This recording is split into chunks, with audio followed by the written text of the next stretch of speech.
There's a testimony that you often hear when you talk to people who grew up in a Christian home. And you've probably heard it before. And for many of you, it may be your story, actually. The story goes like this. I grew up in church hearing the gospel my whole life, and there was never a time when I didn't think that I was a Christian. Something like that. You say, I learned about Jesus very early on. My parents taught me the gospel. I understood what it means for me to be a sinner. I understood sin. I understood my need for forgiveness and the grace of Jesus Christ. I knew the cross was terrible for Jesus and good for me. I knew that's why they call it Good Friday. I knew that Jesus did that for me. I knew that Jesus died innocently because he was dying for the sins of his people.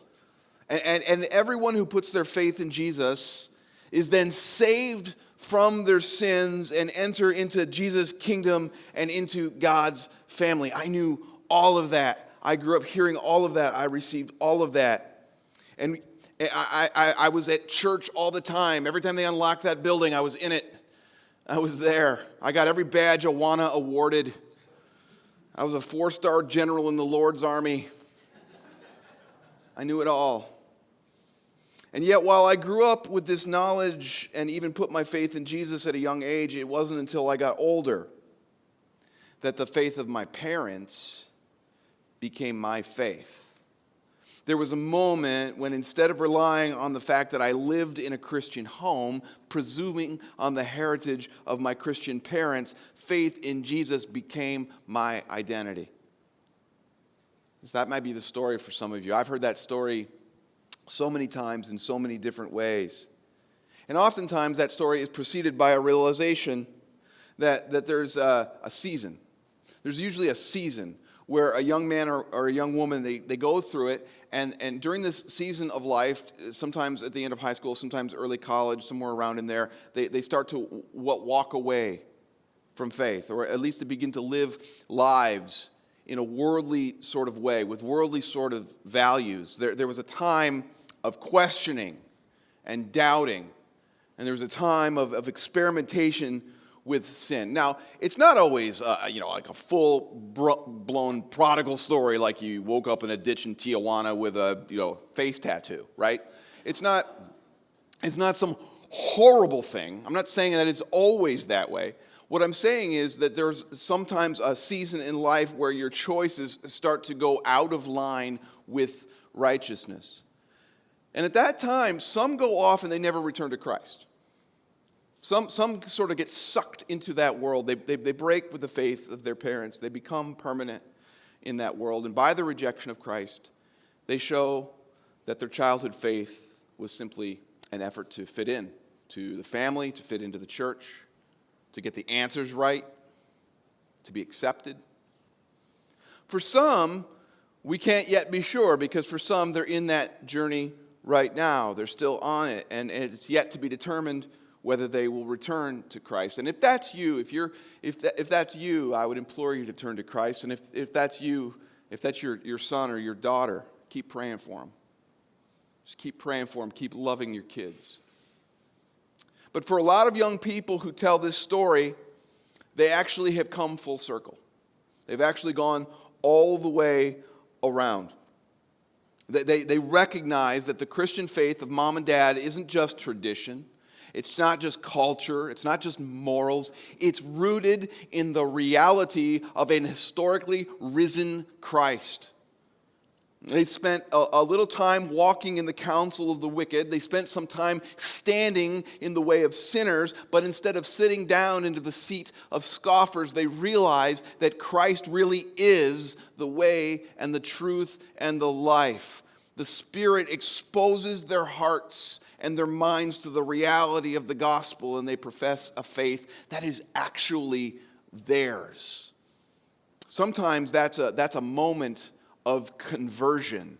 It was for me when I became a Christian at 20 years old. I had a similar upbringing, but when I came to faith at 20 years old, it was a conversion story. I didn't follow Jesus, and now I was. But it's not always conversion. Sometimes it's just a big moment of sanctification where a childhood faith becomes adulthood faith. And to be honest with you, church, sometimes it's hard to tell which of the two is really going on. It's really hard to see. And here's the thing. Here's what's great about it. It doesn't matter. It doesn't actually matter. Because the result is an adult who is committed to Jesus. Does that sound familiar? Does that story sound familiar? It's actually a pretty common story. And if it's your story, if that's sort of the way your journey has gone, let me tell you this morning, you are blessed. You are blessed to have had parents who love the Lord and who nurtured you in the gospel. That is a gift. I can tell you there are plenty of people who love Jesus today who did not have that growing up, who did not have that gospel presence, and they wish they had. And yet, we can trust that God has sovereignly placed each one of us exactly where He wants us and has cultivated our faith in precisely the environment that He intends us to be in to become the men and women of faith that we are today. Our passage this morning is the moment that we've all been waiting for. If you've been tracking with us through Jacob's story, if you've been watching this guy go do what Jacob does, you have been hopeful for a day like this. It's the moment in Jacob's life when the faith that was his grandfather's and that was his father's becomes his. It's the culmination of a 20-year spiritual journey that has taken Jacob to some dark and some weird places. It's been strange for him. It was a wilderness wandering that the Lord superintended the entire time, overseeing everything that Jacob was doing. Careful not to let him go too far. Careful to keep him safe. And today, Jacob is going to move from a faith that he derived from his family to a relationship with the Lord that he calls his own. The sermon today is for those of you who have ever doubted, who have ever wrestled with the Lord, or who actually may be in the midst of wrestling with the Lord right now. It's for those of you who know about the Lord, but may not yet know the Lord. I want to invite you today to identify the origin of your faith. Whatever it is that goes on in your heart and mind that you call faith in the Lord, I want you to identify the origin of it. Does it come from your family, your tradition, your history, your culture, or does it come from a relationship with the Lord that is instilled a deep and lasting love for Him in you? Is it yours? Please open with me to Genesis chapter 32. Again, it's a very long passage, so I'm not going to have it all on the screen today. We're actually going to cover 2 whole chapters today, as you just heard read. But keep that open for reference in front of you. Track along with it there. The moment of personal faith in the Lord that's going to come from Jacob is going to be when he comes to face his greatest fear. This moment when he is transformed and converted, it is going to come in the moment of great, incredible fear, probably the greatest fear in his life, the wrath of his brother Esau. What is Esau going to do to him? I mean, he stole everything from him, remember? He steals everything. After watching his little brother become rich and now come home to inherit his land, what is Esau going to do with this? And will the Lord come through and protect Jacob from the consequences of all of his scheming? Is he really going to give him all of the promises, the land and everything that he's promised to him? Let's look at this story in 5 parts this morning. The danger, the gift, the wrestling match, the reunion, and the name. Let's start with the danger here. Jacob's journey home is bookended. You might have noticed this. It's bookended by confrontations of the 2 great adversaries of his life. Laban on the beginning of the journey and Esau on the end of the journey. That is quite a journey, wouldn't you say? It's bookended by these great confrontations. The conclusion of these 2 storylines are the answer to the question of whether God will be faithful to the promises to Jacob that he doesn't deserve. Because in both of these relationships, Jacob is at fault. Jacob has messed up both of these relationships, okay? Utterly. What he deserves is catastrophe. I mean, if you just look at the choices that Jacob has made along the way, you'd say, yeah, there's no promise this is going to go well, okay, for you. You ever just look at a situation in your life that you have built out of your own sin and stupidity and thought, were it not for the grace of God, I would be ruined? You ever do that? Wow, I messed this up. And God's grace came through and saved me. That's Jacob at the beginning and the end of this same trip, both times. At the beginning of the journey, God inserts peace between Laban and Jacob. He comes in with his magnificent, undeserved peace and says, there's going to be peace between you. There's a heap of stones back in Gilead that testifies to the fact that Laban is no longer a threat to Jacob's life. And vice versa. Jacob won't be a threat to Laban either. And that wasn't Jacob's doing. He didn't come up with that. That was God keeping the peace between them. But now, at the end of the journey, as he enters into the promised land, he faces an even greater threat. Unlike Laban, the catastrophic relationship with Esau is entirely Jacob's fault. Remember, Laban was kind of a scoundrel, but Jacob was dumb. Esau was dumb, but he didn't really do anything, right? Have you ever stolen everything from someone and then run away and so that they have to think about it for 20 years? Probably not. And if so, talk to me afterward, because wow. Right? This is a very strange situation he's created for himself. This is a huge hole that he's dug for himself. And so you can imagine the fear here. 20 years of stewing on this. What's that going to create? We're not usually told in the Bible how people are feeling about anything. Did you know that? We're not usually told. But we're told here in verse 7 that Jacob was greatly afraid and distressed. That's a huge emphasis on his feelings here. And here's why. Jacob makes camp with his family, and he sends messengers to Esau. Basically says, hey, let's let Esau know that I'm rich. Maybe he'll think I'm going to give him something, right? I'll bet if I just mention that I'm rich, he'll want to come and see what I have for him. I'll just kind of soften the blow here. And so they do that. They send messengers out to let him know Jacob's on his way. And those messengers come back and they say that Esau is on his way here with 400 men. Now, you don't travel the ancient world with 400 men for no reason. You don't travel anywhere with 400 men, anytime in the history of ever with 400 men, for no reason.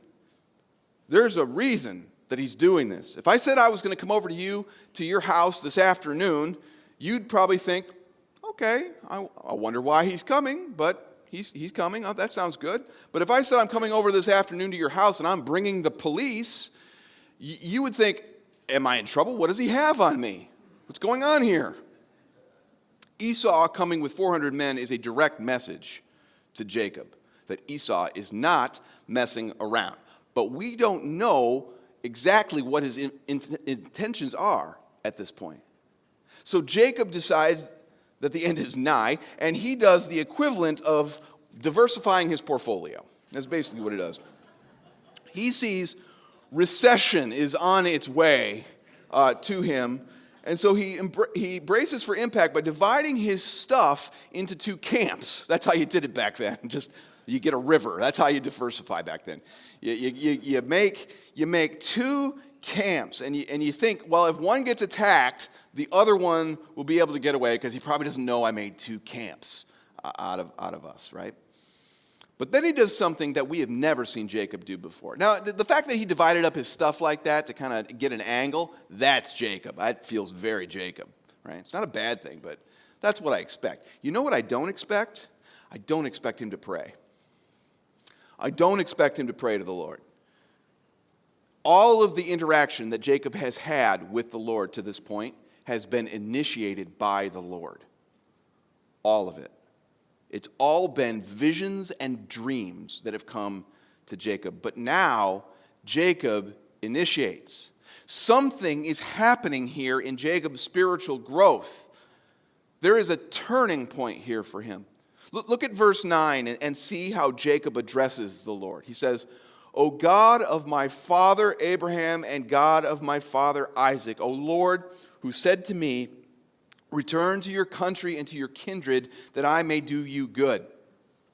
So he's being very specific about who he's praying to here. But notice that he still addresses the Lord as the God of his father and of his grandfather. And all I want you to do with that right now is I want you to note it for later. But listen to the words that come after this address in verse 10. I am not worthy of the least of all the deeds of steadfast love and all the faithfulness that you have shown to your servant. For with only my staff I crossed this Jordan, and now I have become two camps. Who is this guy? Who is this guy? This is not the same guy who tricked and schemed his way into riches and glory, is it? Jacob is acknowledging for the first time that everything he owns, every good thing in his life, is a result of undeserved grace. I am not worthy. One of the marks of spiritual transformation that's caused by the Holy Spirit's presence at work in your heart is an increasing awareness that you don't really deserve anything and that without the Lord you would have nothing. There's an increasing awareness of that. Now that's true for everyone. No one would have anything if the Lord didn't allow it. But that's not necessarily true. It's not necessarily true that they would acknowledge it.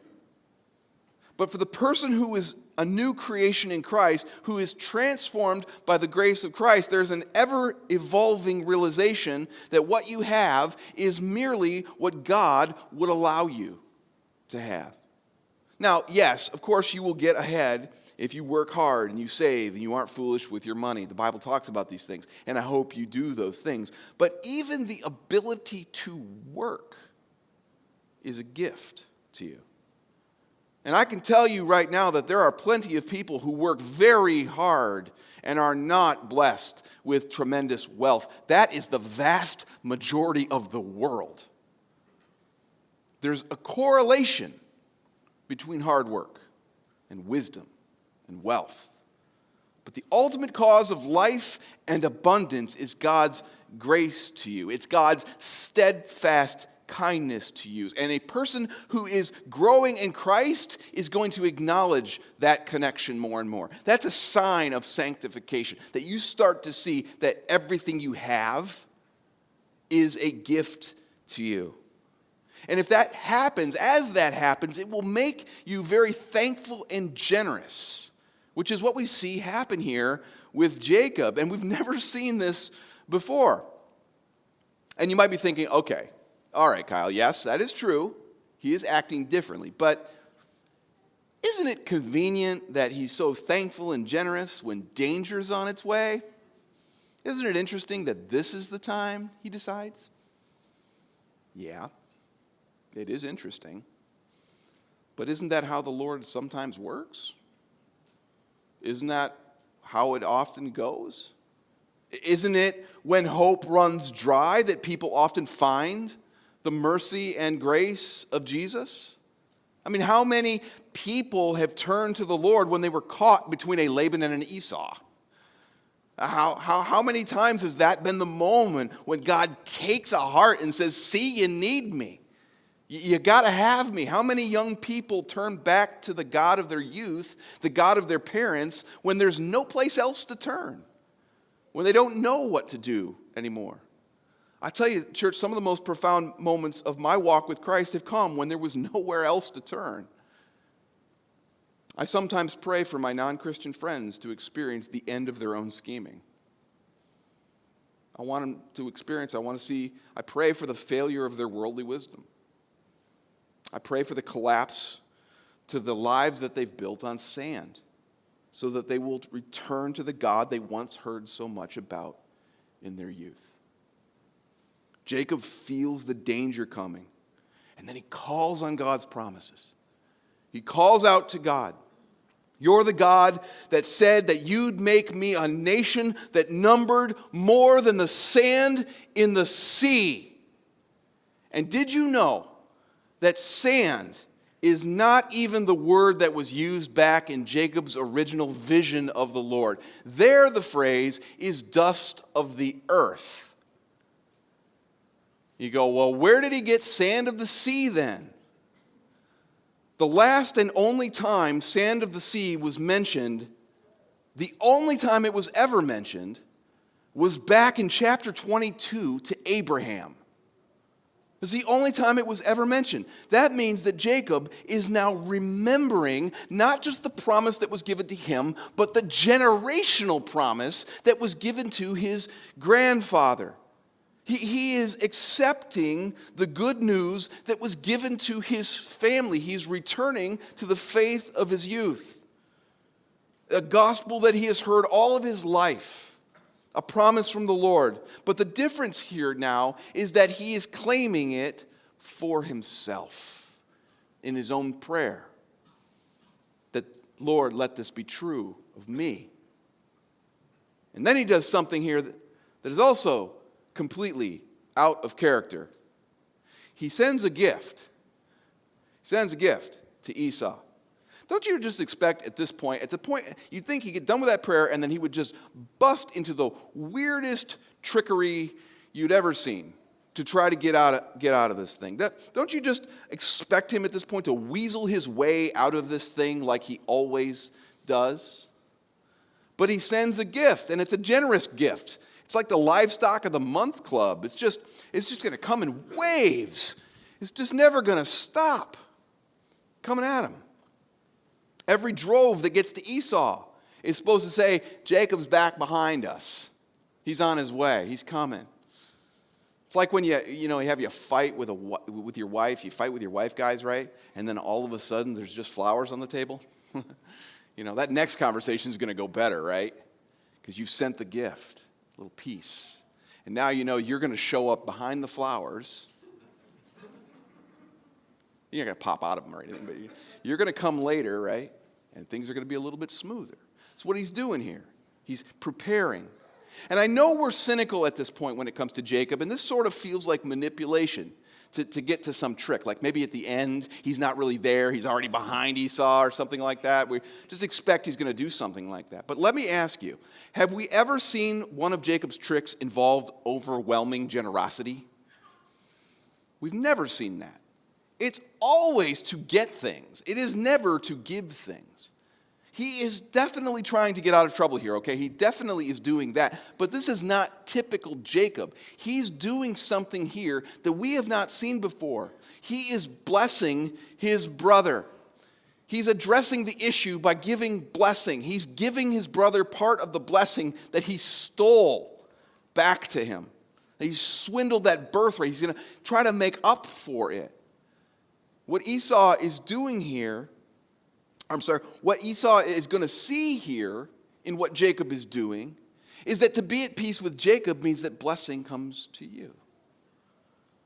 To be at peace with God's man, God's chosen one, means that you'll be at peace with him. We'll see the result of this in a moment, but before we do, Jacob has an encounter with the Lord. He has a wrestling match. He does something interesting here. He puts his whole family on one side of the river, and then he stays on the other side of the river alone. Now, we're not told what prompts him to do this, but perhaps it's because he's gone to meditate and pray. There's just no motivation. There's no reason given as to why he does this. But in the solitude, it says a man, all of a sudden, it just says a man wrestles with him, which in my mind is not what you're hoping will happen on a spiritual retreat. But this moment of wrestling, this is the climax of the Jacob story. And it's fitting that when we get there, the man who has been wrestling the Lord with unrighteous behavior his entire life is now physically wrestling. The prophet Hosea in Hosea 12 tells us that this is an angel, but it's unclear whether Jacob understood that right away. We don't know. Jacob started to win the match, and so the man touches Jacob's hip, and it's put out of joint, which is probably a surefire way of winning the match for yourself. You just, break the guy's hip, and then he can't beat you anymore. And I imagine, of course it doesn't say, but I imagine when his hip was touched in that way and suddenly it was out of joint, that at that point at least, Jacob knew something was up, something's going on here, that this is not just some ordinary attacker. And so Jacob just hangs on. He just hangs on. Now, I'm not a wrestler. We got some wrestlers here. I'm not a wrestler, but I imagine if you threw your hip out of joint, you'd just be like, done, right? But he hangs on. He hangs on to him. And the man says, enough. The sun is rising. Let me go. And Jacob responds that he won't let go unless the man blesses him. Now, what could that possibly mean? What's going on here? I believe this is a real-life physical metaphor for Jacob's spiritual journey. It's not a vision. He's not seeing a metaphor. He's living. It's a living, breathing, physical metaphor because he actually walks away limping. So he's going to limp for a long time. What this is God breaking Jacob.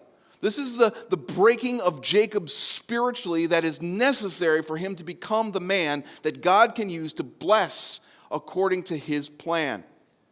Jacob has been wrestling and trying to prevail his whole life. He has done everything by his own strength, in his own wisdom, and then the Lord comes along and says, I'm going to break you.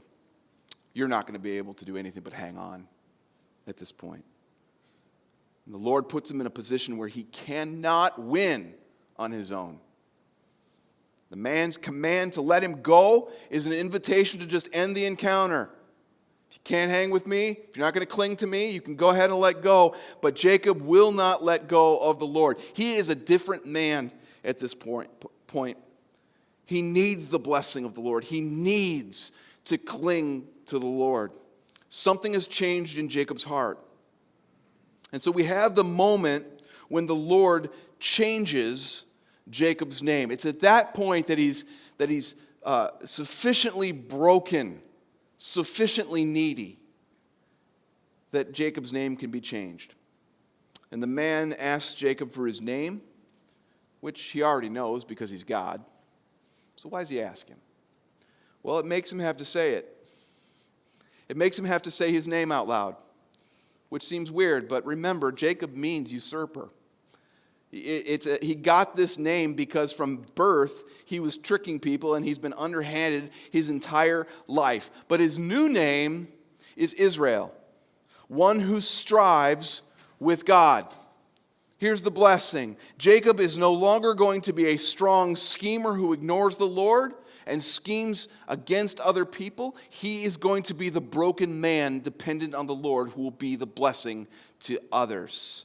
God has forever changed Israel into the man that he needs him to be.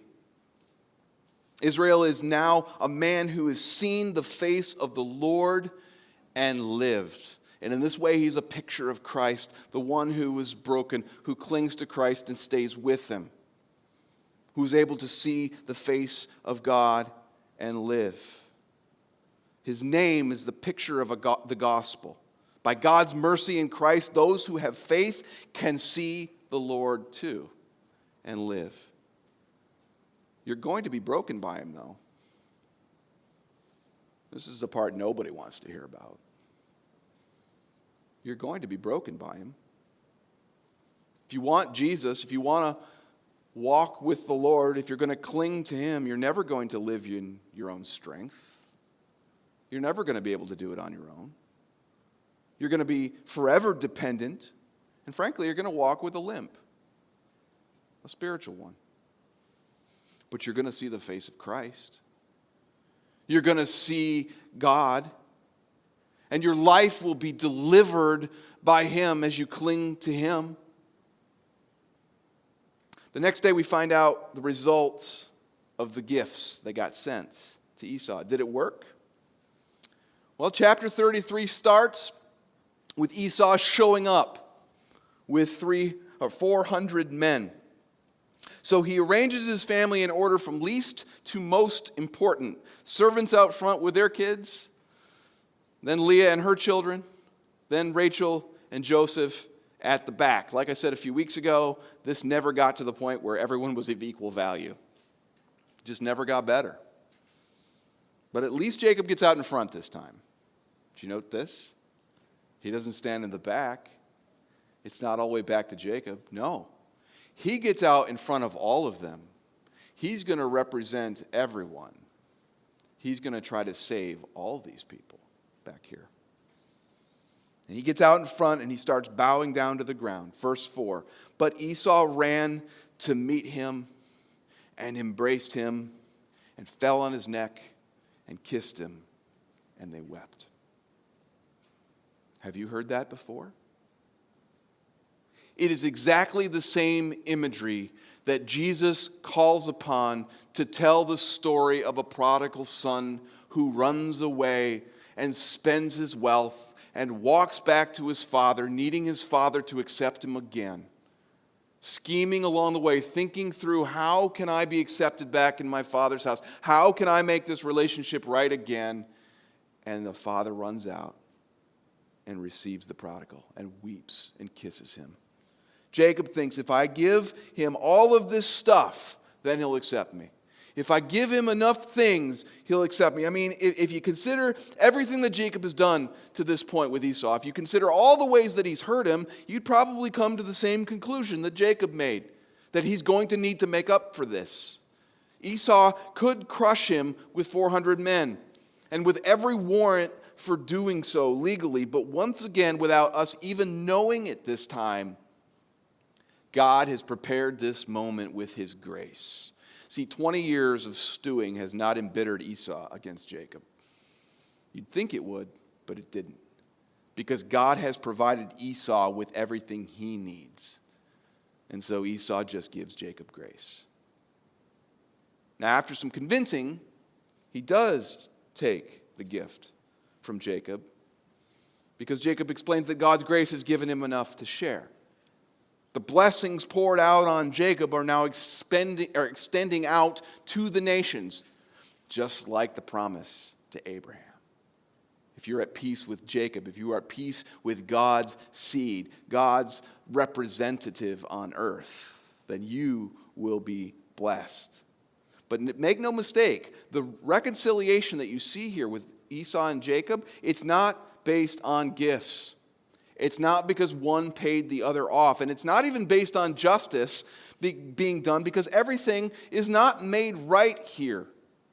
It's based on grace. It's based on the unmerited, undeserved forgiveness that people have toward each other because of the grace that God has given to us. And we know ultimately that it's by the grace of Jesus given to us that we are able to reconcile, that we are reconciled with God and able to reconcile with others.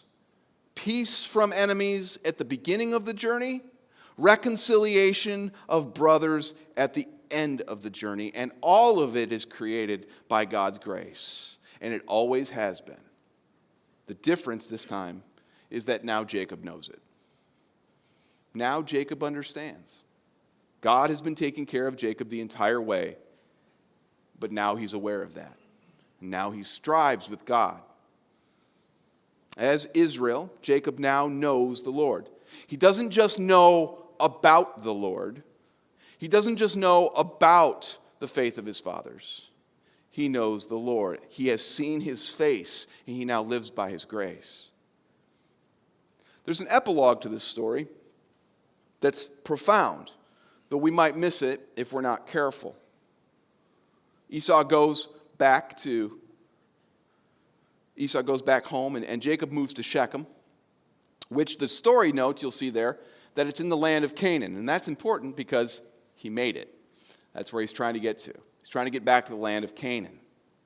And it says that there he buys some land, which of course is very significant. This is the first time that Jacob owns a piece of the promised land now too. Remember the cave of Machpelah being the only place that Abraham ever owned? Well, now Jacob's got a little spot, a sweet spot in the promised land as well to live on, right? And in addition to having this land, it says that he built an altar and called the name of the altar El Elohe Israel. Now, we've seen dozens of things named throughout Genesis, and I don't always comment on all the things that get named throughout Genesis because they're all interesting, but they're not all super profound, and you don't want to be here all day as I explain the names of everything. But this is different. Do you know what the name El Elohe Israel means? It means God, the God of Israel. Who's Israel? Israel isn't a nation yet. There's no nation of Israel. The closest thing to a nation of Israel are the 11 boys beating themselves up behind the tents right now. That's it. That's the whole nation of Israel. There's no nation of Israel right now. Israel is Jacob. This is the first time Jacob has referred to God as his God. Yes, he's the God of Grandpa Abraham and of Papa Isaac, but he's not just their God anymore. He's the God of the man who has lived his whole life in rebellion. He's the God of the man who trusted himself all along the way. He's the God of the man who used the Lord's name in vain to steal his brother's blessing. He's the God of the man who wrestled him and broke him and blessed him. And he's the God of the man who by grace saved him and reconciled him to his brother and brought him safely back into the land, having fulfilled in him everything he promised that he would do. The Lord is the God of Jacob now because God saved him despite himself. El Elohe Israel, God, the God of Israel. If you're still trusting in the faith of your parents, or if you have turned from it and you've gone your own way, I invite you to turn back and come home to the Lord. He will meet you with surprising grace. He will meet you with arms open wide. He will break your pride, but he will reconcile you to himself.